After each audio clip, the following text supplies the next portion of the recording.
গঙ্গা এদিন দুপুরে বান ডাকে। এই সময় দক্ষিণেশ্বর থেকে বেলুড়ের দিকে যাওয়া এবং বেলুড় থেকে দক্ষিণেশ্বরে আসার সময় লঞ্চগুলো প্রচণ্ড ঢেউয়ের মুখে পড়ে এবং তাতে সেখানে উপস্থিত যাত্রীরা অসুস্থ হয়ে পড়েন। বেশ কয়েকজন লঞ্চের ভেতরেই বমি করতে শুরু করেন। এখন প্রশ্ন হলো, এ ধরনের বান ডাকার আগে কিন্তু যারা চালক হয়, লঞ্চ চালক, মাঝি, তারা সকলেই আগে থেকে খবর পান। এদিন কি তারা খবর পাননি, নাকি খবর পাওয়ার পরেও তারা একেবারে বিপদ মুখে নিয়েই যাত্রীদেরকে নিয়ে রওনা দেন? এই নিয়ে কিন্তু একটা প্রশ্ন উঠছে।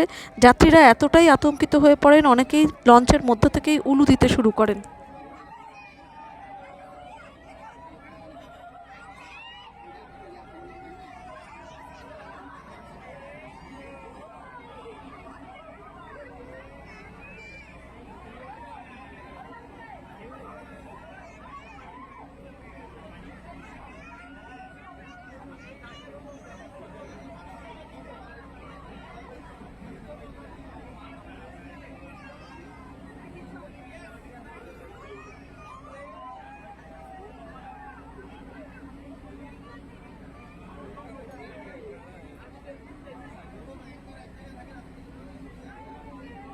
আমাদের কলকাতাতে যে হুগলি নদীর যে জলপথ যে ব্যবস্থা আছে, সেটা আমি যেটা দেখেছি যে কোনো ক্ষেত্রে যখন সরকারের যে নির্দেশিকা আসে তখন লাইফ জ্যাকেটের ব্যবস্থা বলা হয়, কিন্তু সেই লাইফ জ্যাকেট অনেক ক্ষেত্রে আমরা দেখেছি পর্যাপ্ত পরিমাণে থাকে না, বা কোনো ক্ষেত্রে আমাদের যাত্রীদের তরফেও সেটা পড়ার ব্যাপারে একটা অনীহা কাজ করে। এবার দেখুন, জলপথে পুরোটাই প্রাকৃতিক পরিবেশের ওপর নির্ভর করে। আমাদের নিশ্চয়ই যে এখন যে আবহাওয়া দপ্তর থেকে যে গাইডলাইন থাকবে সে অনুযায়ী যদি আমাদের যে লঞ্চ যে চলছে সে পরিষেবার কাছে যদি খবর থাকে, তাহলে এইরকম পরিস্থিতিতে লঞ্চ না চালানোই ভালো। কারণ মাঝগঙ্গায় যদি কোনো দুর্ঘটনা ঘটে যায়, তখন সরকার প্রশাসন সবার পক্ষেই মানুষকে বাঁচানো সেটা খুব কঠিন কাজ হয়ে দাঁড়াবে।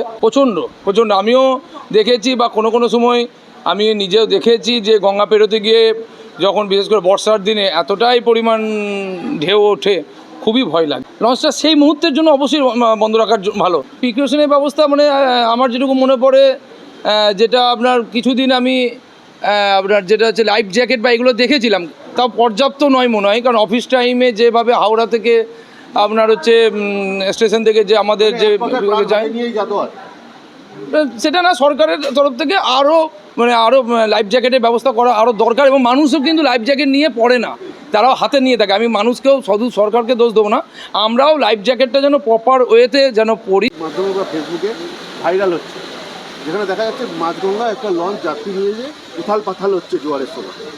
কতটা আতঙ্কিত মনে হচ্ছে, মানে কতটা যে কোনো সময় বড় ধরনের দুর্ঘটনা ঘটতে পারে? না, দুর্ঘটনা ঘটার ব্যাপার নেই। বান তো পূর্ণিমা অমাবস্যায় বান হয়, সেই সময় সেফটি জায়গায় তো সাইডে থাকা যায় না। বানের জন্যে সবসময় লঞ্চ নিয়ে মাঝখানেই থাকতে হয়, তাতে অনেক সুবিধা, সেফটি থাকে লঞ্চগুলো, যাত্রীদেরও সুবিধা হয়। সতর্কতা থাকে বলে আমরা প্যাসেঞ্জার নিয়ে বাইরেই থাকি। প্যাসেঞ্জার থাকলে যে সময় ঘাটে লঞ্চ থাকে সেই সময় আমরা প্যাসেঞ্জার তুলি না।